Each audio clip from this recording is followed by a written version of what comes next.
Solo mining is the embodiment of the original dream, a defiant act of individual sovereignty where one person, one node, and one miner take a stand against centralized control. We don't just mine for profit, we mine for principle. We mine for ourselves and for each other and for the unyielding spirit at Bitcoin's core. Join us as we dig in and hold the line. This is the Home Mining Podcast. Hey everyone, 2Sats here with a few quick notes before we jump into part 2 with Tatum. We got a lot of great feedback about how much you all loved part 1 with Tatum, so we're very excited to get this one out to you and wrap up what's been a knowledge-filled 2+ hours with Tatum across the 2 episodes. Really quick, before we jump in, we want to thank our sponsor, the Bitcoin Well, which is the best place to stack sats in a fully non-custodial way if you're in the US or Canada. They never custody your sats, they are Bitcoin only, and they support both on-chain and Lightning. And if you sign up using our link in the description or by scanning the QR code on the screen, you'll receive bonus points, which can be used to get yourself some free sats. Everybody loves free sats from the Bitcoin Wishing Well. Points can also be used to get a Bidax Gamma from Solo Satoshi. We all need another Bidax Gamma in our lives, don't we?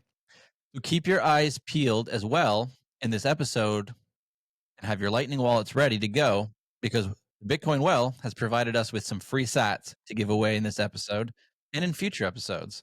Simply be the first person to scan the QR with your Lightning wallet and you win. If you were the lucky winner, drop us a comment. And if you weren't, we've got plenty more free sats to give out in the future episodes. Now, let's dive into part 2 with the one and only Tatum Turn Up. Welcome back to the Home Mining Podcast. I'm back in action with the one and only Tatum Turn Up. We got disconnected last time in the middle of an epic rant, and we're back to finish the episode off. So just pretend like that didn't happen. We left off talking about future-proofing industrial scale Bitcoin mines, and you gave us some really good insights there. And so we're going to go jumping off from that point and just talk a little bit about the sort of like the minefield, the regulatory minefield that we sort of touched on about future-proofing against government crackdowns or KYC requirements for mining pools. We've seen bans like 100 times in China, and scrutiny and support and scrutiny and support in the US. We're not sure maybe where we're at right now with all of that, but it seems to be, on the up and up.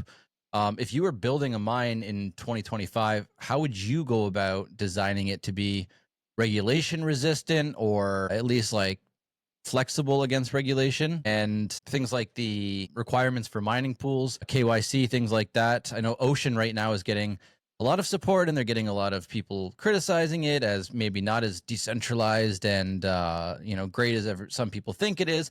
I'm sure you have some thoughts on that. So without going full outlaw, how would you design a mine to be robust and censorship resistant in 2025?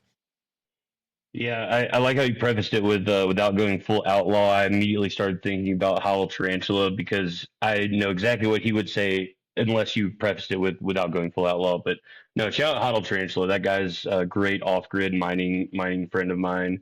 But I think I might have touched on this when we recorded previously before I got disconnected. You don't have to say we. I'll eat that right up.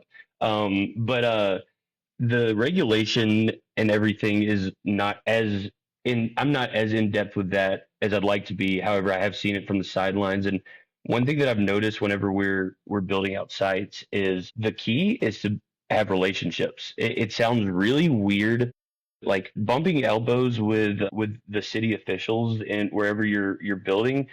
Like as a Bitcoiner, that you might have qualms with that, but honestly, that's what you need to do, because that's where you get the most information from the source of how you need to operate without anything happening as far as like shutdowns or things like that. And there's a lot of pre-research that goes into it too. Some states are better to mine in than others based on regulation. Some are better to mine in based on weather. Some are better to mine in based on power cost. And so it's finding that perfect marriage, which you're never going to find, but finding the best combination of all of those is the key thing to get started. And then just constantly being in contact. Like we have people who will, take representatives out to lunch just to be like, hey, we're coming in here to do this, and we just want to let you know what's happening. And it's literally just like getting to know where you're going, because like you don't want to be the worst thing is like you see a bunch of mining containers pop up, down the road from you, and then you hear something and you're like, okay, what's going on? You go to City Hall and you're like, those guys are making a lot of noise and I don't like it. And City Hall is like, whoa, we didn't know about that. Let's do something. And then you're gone. If you get ahead of that and just be a decent person, then the probability of that happening is far less likely, because people are going to want to help if you open yourself up to that, to tell you, hey, these are our codes of noise codes, stuff like that. That's obviously a big one, not noise codes, but I mean, the most common complaint that cities get in from mining is noise complaints, but it's a symbiotic relationship with a lot of different parties outside of the Bitcoin sphere.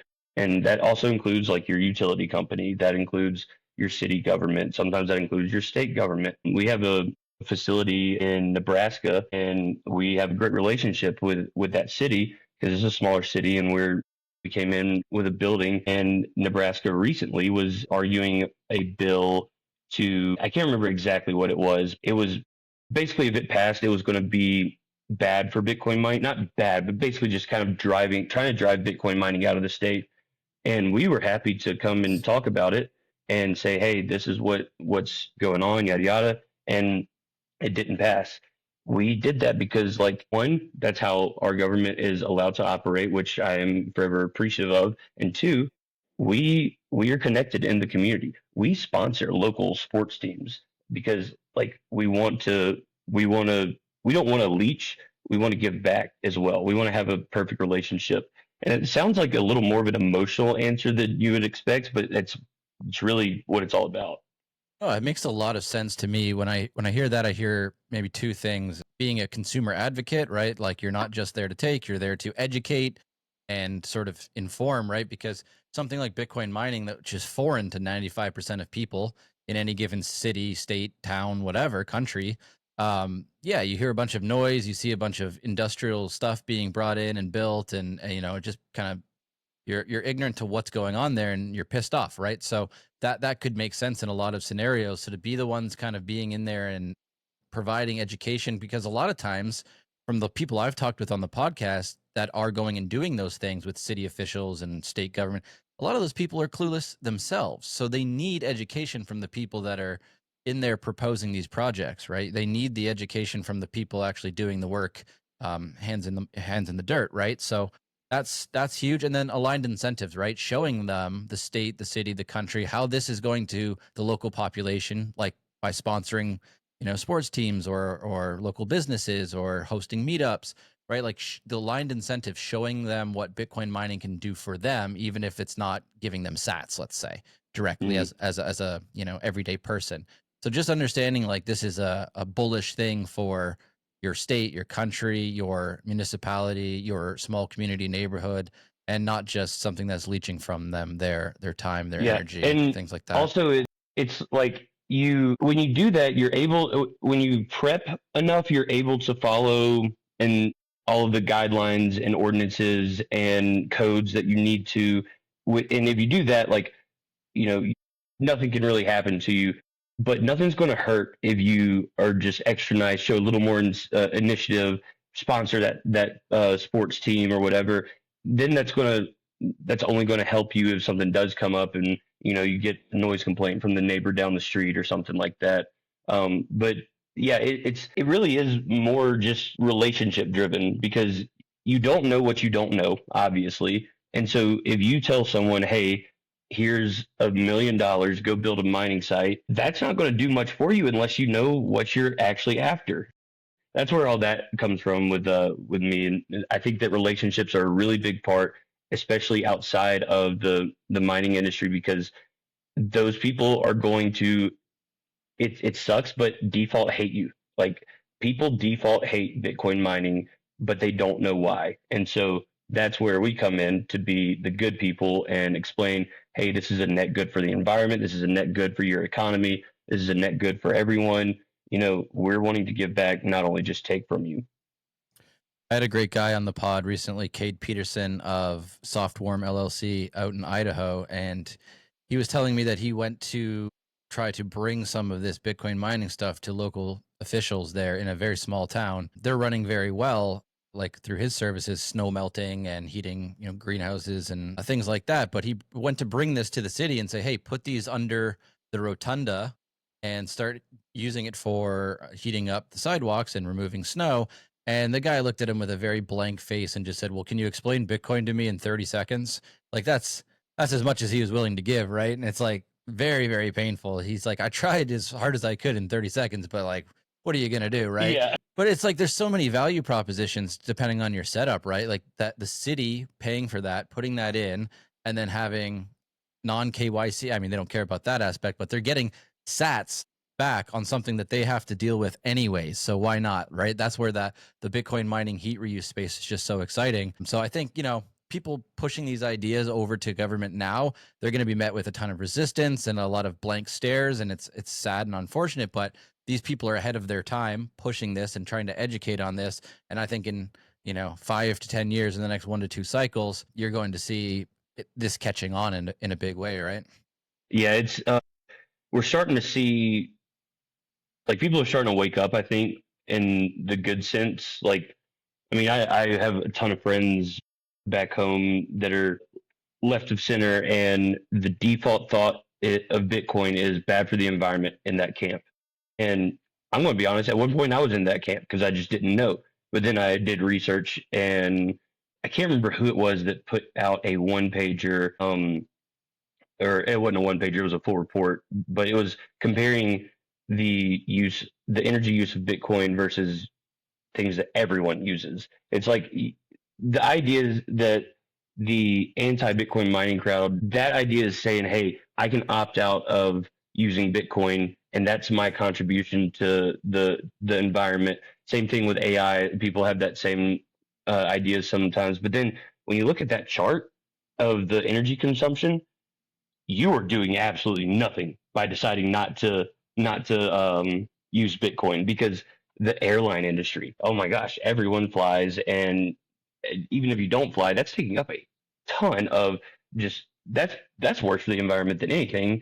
If you're looking at it that way, but no one's out here just absolutely protesting airlines. And people will also say that one Bitcoin transaction uses as much electricity as Christmas lights in Argentina. Okay, there's a lot to unpack there. One, you can't measure energy use in transactions.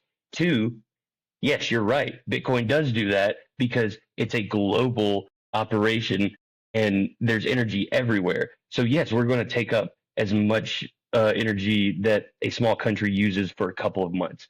That's completely normal. Like, I mean, when you think about it that way, that's not a crazy statistic. Like, it's true, but like, it's not bad. Whenever someone doesn't understand that the fact that they are saying is true but not negative, trying to shoot you down, when they can't realize that, it's one of the most annoying things in all of the universe. It's like, I agree with you on the fact. I don't agree with you on what you're saying after the fact, your opinion of the fact. Yeah, the outcome, the result. Yeah, for sure. Mm.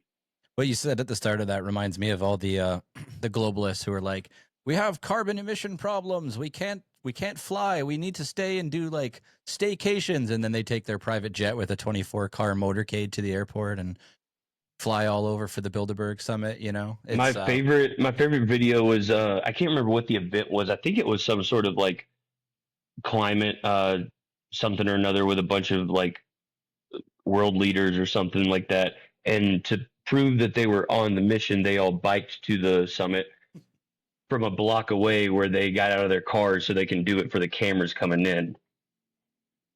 absolute Shut up. psyop for sure. What country are you? I know you work like primarily or entirely in America with this stuff, but are there any other countries where you're very bullish on Bitcoin adoption and Bitcoin mining, like perhaps Africa or Latin America? Yes, I'm huge on Africa. All the like all African nations, especially the lesser developed ones, need Bitcoin mining, but not for reasons that people think. I used to hear about people wanting to mine in Africa, and I thought that it was predatory because they're developing nations. So let's suck their resources out because we are more powerful than them. I was very wrong. I'm happy to admit that I was wrong because what really happens is that on these developing nations, their power structure is almost entirely diesel generators behind every house, which is a terrible. It's an extremely inefficient way of delivering power. And the reason that those are there is because there is not enough demand for it to make economic sense to put hydro dams in, or put transformers, substations, anything like that. Like, this is the best way to do it without destroying the resources of their underdeveloped country because of a economic collapse or something like that. What Bitcoin mining does is it brings enough demand for it to make economic sense to put these generators in, these actual reliable, sustainable, better power sources, and everyone benefits from that because you now have a demand. It's a zero risk buyer, counterparty risk buyer of that energy. So you need X amount of demand for us to give you this generator that will keep your house lights on way cheaper and as long as you want. Bitcoin mining can do that. And then also, that's just the beginning of it. You go down the slippery slope of putting the hardest money that's ever been discovered or created, whatever camp you're in there, into these nations who arguably need it more than anyone because they've been victim of hyperinflation, government corruption, stuff like that. And Bitcoin is something that is resistant to all of that. Yeah, it's like my favorite rabbit hole in the Bitcoin world, I think, in the Bitcoin mining space is Africa, and the way that yeah, like there's those two camps obviously, like one that it's so predatory, and then there's like the video, I think it was by Joe Nakamoto, when he's over there looking at what Oh, Gridless is I doing. still haven't seen that yet, but I saw that he went over to Gridless site. Yeah, I love the Gridless guys. It's a like watching it, it's kind of almost emotional, right? Because you see Yeah, like exactly what you talked about, where like these people they're not able to raise enough demand because they can't afford to build the infrastructure to get lights on in all the homes. And now that because of Bitcoin mining, they have fridges and working lights, and they can store their food. And I mean, just like, what does that do? It takes everybody into this century, at least in some ways, right? And I think that's just a beautiful side effect of Bitcoin. And on top of that, they're mining the hardest money that exists, and lots of jobs open up, and on and exactly. on and on. There's just, I mean, they're not importing a bunch, the main site workers that are hooking this stuff up. Yeah, they're bringing them with, but there's still a lot of jobs for local people that are developing. And yeah, it's just really a beautiful video and a beautiful sort of example, a shining example of what Bitcoin mining can do. So I encourage everybody, like, just do a little bit more research about how Bitcoin itself, censorship resistant money, inflation resistant money, and Bitcoin mining is changing the landscape in places like Africa, and it will do in Latin America and all over the world. So yeah, dig deeper into that if you have negative biases, or if you just want to be even more inspired. Yeah, and also Dirty Coin documentary. That is, I wish that everyone in the world was required to watch that because it is opens your eyes to every part of it and all the naysayers and how they're wrong and how Bitcoin mining is actually fixing things in ways that you don't even know about. Elena and team did such an amazing job on that. That is such a good video. But yeah, do more research. Look into Gridless, especially. They're doing some crazy stuff out there, and it's inspiring, honestly. Like, there's literally, I have not found a negative thing about trying to set up mining farms in Africa. Like, it's Yeah. literally just a net positive all around. Yeah, we need more of it. We need more companies doing it with the right incentives and going in there and helping the local populations to thrive and succeed, and work their ways out of the corruption of their governments. And I think that Bitcoin mining is just so uniquely positioned to do all of that. So, Hmm. man, I'm going to hit you with a couple sort of short, rapid fire kind of questions, and Do it. we'll wrap it up. Yeah, I think we're going to have like 10 hours of podcast with just you over the next few months. And I'm all for it. I'm here for it. I love it. You're a wealth of Absolutely. knowledge. Yeah, man. It's good stuff. It's really good stuff. People are I going to enjoyed love. doing. I'm just happy that I have found my crowd of people who actually want to talk about it as well. Because my parents, all my family, like my no coiner friends, they are tired of it. So I found my people. Yeah, I just had a couple of Bitcoiners over here last night for a barbecue. There's only a few of us over here in where I'm at in Mexico, and just had some steaks and just talk Bitcoin, and just it's so nice and refreshing to not have to like pretend to be interested in small talk and quote normie shit, and you can just like actually talk to people that are like, yes, I get it, and it's really It's refreshing. like I don't know if you remember in the Office when Steve Carell, what's his name, Ricky Gervais from Office UK, he was actually it was a cameo that was unplanned. I learned this fairly recently, but he comes up and starts making jokes with Michael Scott. And they're of course like raunchy humor, the classic Michael Scott, and you could see Michael Scott just like realize like, oh my god, I found someone, and then he just like hugs him after he makes it "that's what she said" joke. That's how I feel whenever I find someone who is like on the same level as me talking about Bitcoin. Hell yeah. It's a warm feeling for sure, man. I want to explore your thoughts on emerging trends like solar, flare gas, hydroelectric mining. In your experience and in your speculation, what do you think in both industrial mining and home mining is the next frontier? What's going to really take off and be maybe the most valuable for people? I so full disclosure, that's a little more out of my wheelhouse as far as the power generation, but I do have some thoughts on it because I'm from the South and in the Gulf states where like in Louisiana when I was driving to my friend's house who lived in Luling, I had to go over a bridge and I would look out and just see flares and flares and flares and flares. The Bitcoin miner in me was just screaming every single time. Also, I know that, Louisiana, terrible place to mine, floods. But I think that the capture of methane is going to evolve. At least I hope it is. I'll say that because I think that that's not necessarily an untapped market, but it's not being um, it's not, and I think that it would be beneficial for everyone involved on the mining side of things. Like someone builds a product to do that, and they can sell it. Obviously, they win. For the facility that is flaring, they get to cut that flare down and change.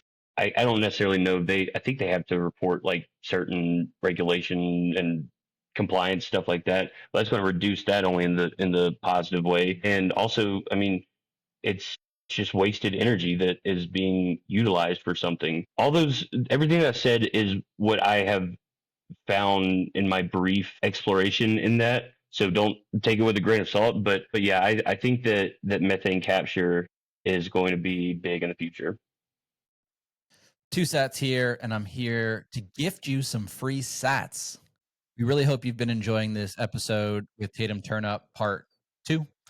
We are about halfway through the episode at this point, and I just thought it would be nice to drop in and bless you with some sats from our sponsor, the Bitcoin Well. So let's fire it up.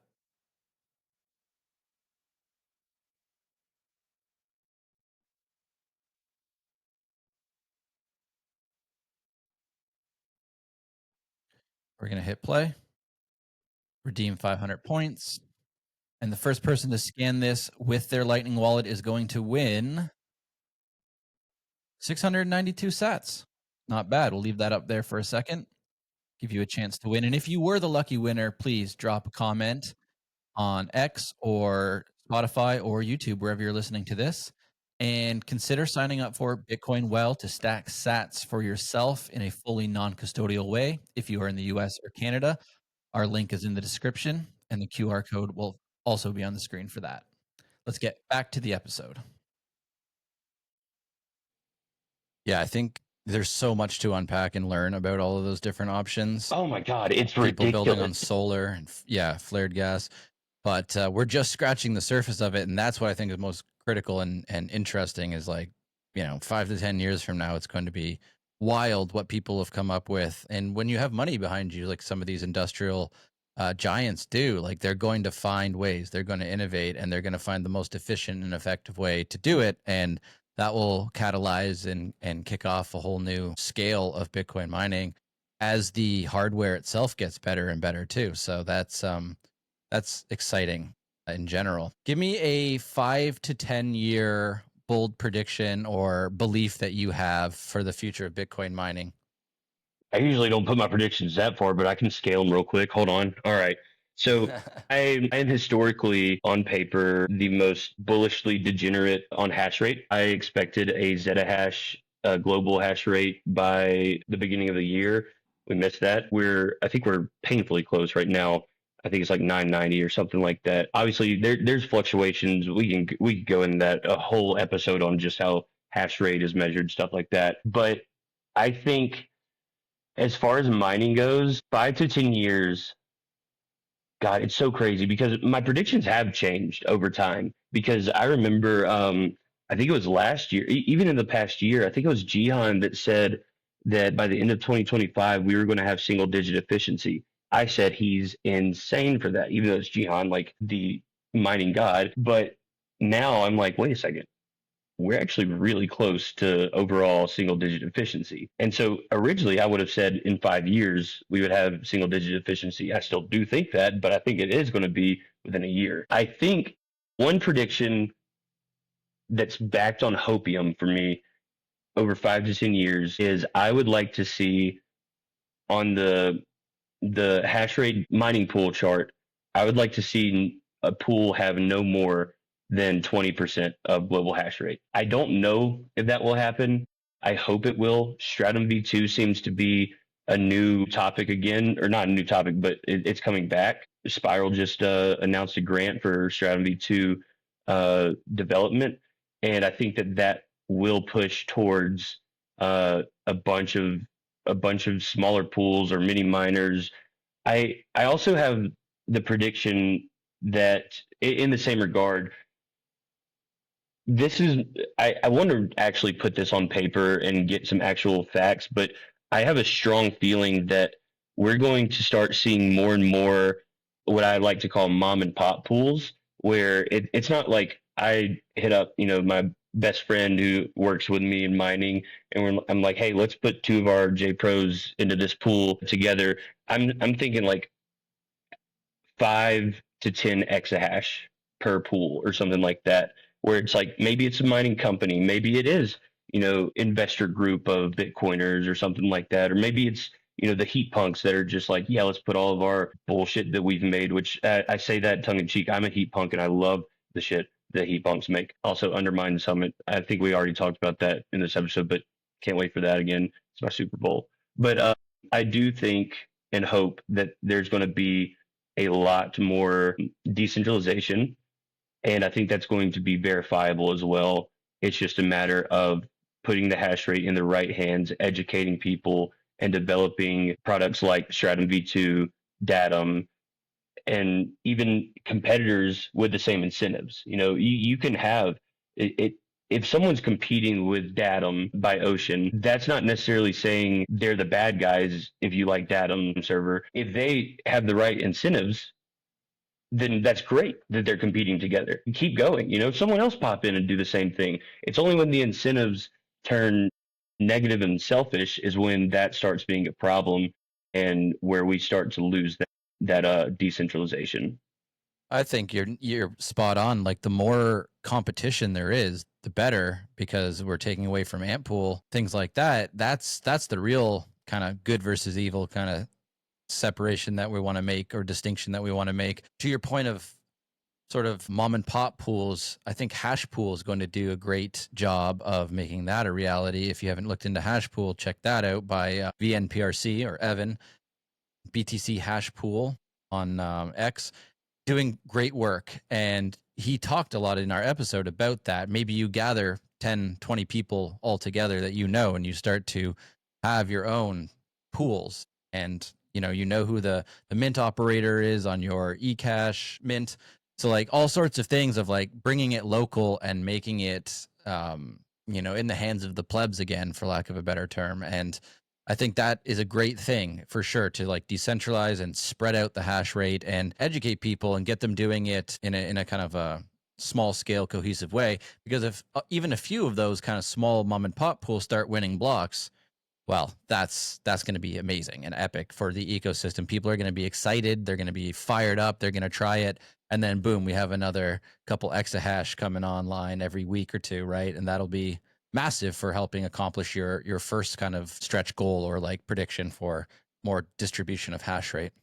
Absolutely. Yeah. Hey, look, make those pie slices small. That's my goal. All right. Every day I'm gonna check that chart and see, is that going down? Is that going down? Where's the ant pool? So I think that oh man, I can't remember who made it. Someone made basically like a mock chart that you see on mempools dot space of all the mining pools, that it's accurate, but it combines all of the pools that are confirmed to be ant pool and friends is what they call, and it's very cool. It's also kind of scary, and but it is also eye opening to realize, hey, this is a potential problem, and guess what? Plebs can solve that problem. It's just going to be like the reason it's almost kind of inspiring. I know I'm going a little long on this question, but it is kind of inspiring on the fact that Bitcoin is still working the way that it is today because it hasn't been taken over. And I think that is it boils down to being credited to the plebs actually fighting back against the suits. And there are suits in Bitcoin. Like we've known that for a while, and there are suits in Bitcoin mining as well. Look at Foundry, look at Antpool, look at all of that collusion. Plebs have an opportunity to fight back if they want to. You don't have to sign up for anything. You don't have to enlist in the Bitcoin army. You just have to get a miner and understand what's happening. And the barriers of entry there have gone significantly down. This is an open invitation for anyone to rise up and do something. If you've always wanted to be like, yeah, I want to be part of a revolution, I want to be written in history books, I can't promise you that they're going to write history about you, but you 100% can contribute to fighting against the system just by mining to a different pool. So Absolutely. And this is as good a shot of like being part of a revolution as I can think of, because there is still that very real aspect of like us versus them, and us can win and mhm. are winning day by day as more and more people are mining, setting up their own nodes and mining to that node, doing all the things that they can do to not just kind of bend over, roll over, and let the suits that are involved or the big, conglomerates win. There's nothing in this that says they have to win or that they're going to win outright.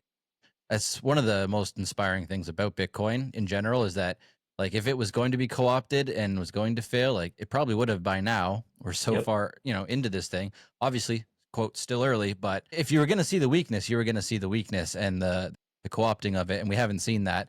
And that's because of every single sat stacker that, takes their control of their keys and they put their sats in cold storage and they mine at home and they mine to a node, and they resist basically any hostile takeover attempts.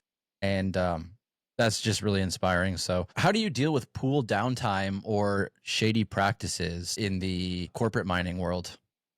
When you say pool downtime, like if a pool's server is down or anything like that. Yeah, exactly. Is it as simple as just having a fallback pool set up, or is there anything else that you do? Yeah, it's pretty rare to have pool failures, but it has happened before. Luckily, most, if not all, miners that I've dealt with do have at least three pool options: a primary, secondary, tertiary, and also most pools. Trying to think actually if there's a pool that I've used that doesn't have redundancy servers. I don't think there is, but the pools, if it's a good pool, they're going to have enough redundancies to at least have a fallback, and that fallback will not need to be active much, if any. But I mean, there's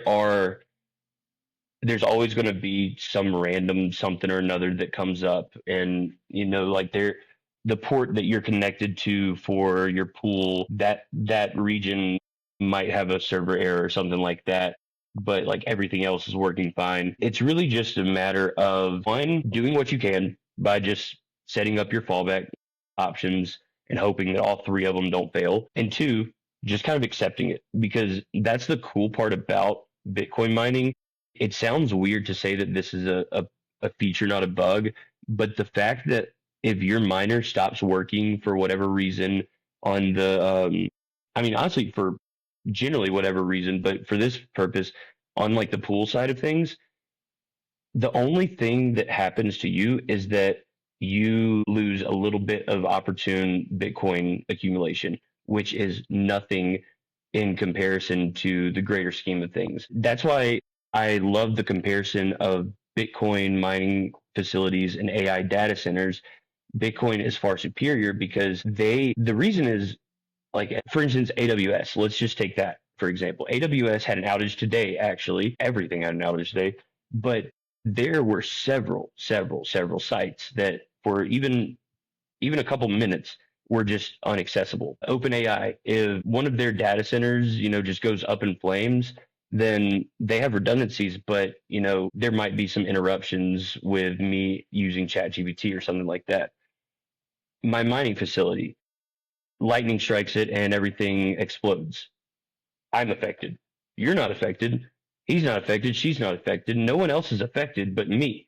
And that is a good thing. I know that you can use those opportunities to learn and to maybe learn a new skill, fixing it all, and maybe make some new relationships while, trying to get a team to help out, depending on what it all is. Especially if it's out of your hands on the pool side, like, you just have to learn to accept it. Maybe this is a good sign to do some research on pools. And maybe you're not at the right pool. You just don't know it because you don't know anything about some other pool options. But, it's just one of those things about Bitcoin that, again, I think is a feature, not a bug. Yeah, fair enough. Don't fret it too much and do some research and get over it. That's straight to the point advice. I like it. Yeah. Right, man. Well, we've got 2 more questions and then we can wrap this bad boy up. And then we'll jump on again and just record more in the near future. Let's do I like it. to talk with you for hours. It's great. Honestly. So let's say that you've got a few $1,000s to spend on mining and you're looking to get into the mining game in this year, next year. Let's say anywhere from $1,000 to $3,000. Okay, you're entry level, you're a hobbyist. Would you go with home mining with a Bitaxe, a Heatbit, a FutureBit, an S19J Pro, or would you go with like a hosting company, or would like SAS mining, or would you go with like a little bit of both? How would you set it up for, efficiency and like cost effectiveness, but also education and having fun and learning? What routes would you personally look at or suggest? I actually was doing a thought experiment today that is kind of like this, where Compass actually posted, would you rather get 1 Bitcoin today or 5 S23 hydros for free and 3 years of free hosting? And I was like, honestly, that is a good question, just looking at the opportunity cost and everything. And the better option there with that specific example did end up being the 1 Bitcoin, but that also was just based on numbers and not psychopath behavior like me. But if it were me, I would definitely allocate a portion of that into getting some home miners, some S9, maybe a few J Pros that I want to, experiment with, make a single board, 110 version or something like that. But then also, I would use some of it to with a hosting company with a small MOQ. Like Compass is MOQ of 1. I would 100% put some there because that's less maintenance. It's diversifying your mining portfolio basically. Yes. It's less maintenance for me. The cost may be a little higher because that is how a lot of hosting companies make their money, is the hosting rates. But if I find one that's fair enough, like, yeah, I'm gonna throw a few $1,000s towards that. But I would also like to hold back a couple hundred so I can get some for home and try to build on that. The biggest thing is, uh, this is also a word of advice: don't bite off more than you can chew with a home mining setup. because you can get all this stuff, spend all this money, and everything go to shit. But if you start small, that's when you can start building up, and you're gonna make mistakes. You're gonna fail forward. As long as you're failing and you're failing forward, then that's good.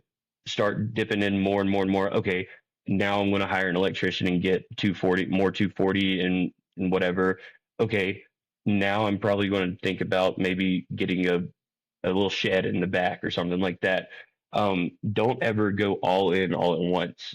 The whole reason that I'm in mining is because I was trying to make a stupid parody TV show, and I needed two ASICs, but I didn't want to spend $1 million because it was top of the market, and they were just going to be showpieces. So I got two S7s for $40. Now I'm addicted, but it's definitely not it. I wouldn't have had the same experience with mining if I had stupidly bought two brand new S19J Pros at the time for what I think it probably would have been $10,000 for both of them. Like that would have turned me off, and I wouldn't have wanted to do anything at that point. But I got one working and one broken S7, and now it's like it's weird how that works. Like I'm addicted to collecting miners, to operating on my miners, and I'm addicted to hash rate, man. It's a really good advice there for people entering the space because it quickly becomes an addiction. Like this is no joke. People get one bit axe, the next thing you know, they're getting some little solar setups, or they want an immersion or a hydro cooled nerd axe or something like that, and then okay, let me jump up to the S9 or an S19, and it's a good addiction to have, but timing the market is as to when you buy and what you buy is, I think, really good advice, because it's not always profitable mining at home. This isn't like a guaranteed thing, and so if you go and blow all this money and you're not, the payouts and the electricity rates, and like you haven't run the numbers, you're just, balls deep into the deep end, can present some problems and might turn you off. A lot of people just end up shutting their machines off and call it a day, and they don't go any further in the mining space. But if they do the research and they dip their toes into it and they wade into it slowly and cautiously with some research like you're suggesting, I think they have a much better experience overall. Mm. What's an MOQ of one that you mentioned with Compass? What does that mean? Minimum order quantity. So Okay. most hosting companies will have some sort of, like, if you want to buy ASIC miners online from different brokers, you're probably going to look at least 100 before they can actually fulfill it. So Oh, wow. having that option, like, I love that about Compass, is like still catering to the plebs. Like, we're still a company that you can go to one day, you wake up and like, I want to be a Bitcoin miner. Okay, by the end of the day, if you have the money to buy a single miner, you can be mining. That's awesome. Yeah, there's a few great companies out there doing that, and it's really a good for myself, somebody who's looking into that as an option right now. It's I can only do one unit, right? So Hmm. it's waiting until the end of the bull, and maybe you've made some profits and you've got some stables sitting there, and you go, okay, now I'm going to wait for something opportune like that to come up, and that's my DCA into Bitcoin for the next 3 or 4 years. Hmm. And I think, yeah, having that availability for a pleb to just get one miner and get a feel for it, because it's an intimidating thing on that scale and that level. And yeah, if you have to buy 5 or 10, then a lot of people will never be able to do that.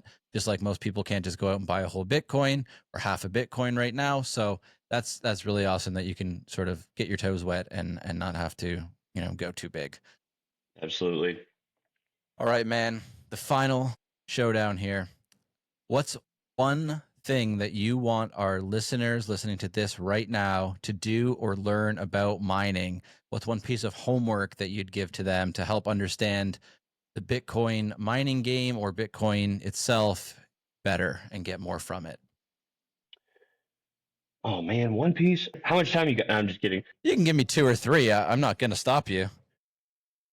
I'll say what I actually just said is what I always tell people is get a miner. Like, and I'm not saying go out and get an S21 XP, the most recent one that, is close to $10,000. I'm not saying that. I'm saying go to eBay and see what you can find for under $100. I can't guarantee it's going to work. It probably won't. And if it does work, it's probably not going to make you any Bitcoin that's like significant or anything like that. But it's going to let you start realize, like, just getting into it, seeing what it is, tinkering with it. That's what happened with me. And it was probably that show idea and the result to being me buying those S7s. It's probably one of the greatest things that happened to me because it showed me, like, I had not been worried about mining because, like, I thought it was too confusing. I thought that, I would never understand enough to be a viable player in the game. And a shitty little S7 changed my mind on that. Actually, this is one of the craziest things that has happened to me in my Bitcoin journey. When I was in Las Vegas for the conference, I had a guy come up to me and said, "Hey, are you Tatum?" I was like, "Yeah, what's up?" And I didn't know who it was, and which was weird. Like, I'm still kind of like getting used to people noticing me. And he was like, "Hey, we haven't met, but I heard you on a podcast a while back, and you said to get your hands on a miner." And that's exactly what I did. I wasn't wanting to, but I went to eBay and I found an S9, and now I got a couple J Pros that I'm hosting. I was like, no way. And the fact that he like came to me and said that too, that I was a reason, I was like, okay, this is kind of changing the game. Like, people are listening, and I'm seeing that that was the first example of someone taking my advice, knowing that it worked. Someone took my advice and it worked for them. And so I just encourage everyone to get your hands on something. I'm telling you, just go to eBay. You don't have to spend more than, 50, 75 bucks. You might have spent, 100 to get something that's, you know, decent, but it's also really fun too. I actually, this week, I go through these phases where I go through eBay listings and uh, just see if I can find any hidden gems. But most of the time, you will find just some BS that someone found a miner. It was an S3, I think, um, from, I think that was 2013 maybe, or something, like, or no, it was way later than that. But it was really old, and it said ultra rare blue boards, and I was like, those are just knockoff. Those are like worse than that. What the heck? Like, you can notice, you start to notice when people are know what they're selling and not. But like, if you're new into mining, eBay is a good place to start, because if you're not comfortable with the price, then that's probably a good sign. And there are options hidden in there where you can get an S9 or an S7, or even some S17s or something. I will say, just make sure that you do your research on the uh, the power that's required and what you have, because after about the S9 is when 240 volts started becoming mainstream. So if you're wanting to run it, just be sure you're prepared for that. But other than that, like, just get something to get your hands on it and take it apart and see what it's all about. That was a very wholesome story you shared there. Like, little old me, I made you do that. And sadly, that is where this part 2 is going to end, because we encountered audio issues yet again, connection issues, and we lost Tatum. But hopefully, you enjoyed these 2 episodes, this big 2-parter with Tatum. I know I had a lot of fun. We've heard great feedback about it. And yeah, the Bitmain Illuminati just did not want you to hear this episode uninterrupted without technical glitches. But we got as much of it out as we could. And I hope you really learned something over the course of those 2 episodes. If you've been enjoying the podcast, please leave a like, drop a 5-star rating on Spotify, subscribe to the Solo Satoshi YouTube channel, follow us on Spotify, share these episodes with a friend, and we will see you on the next one.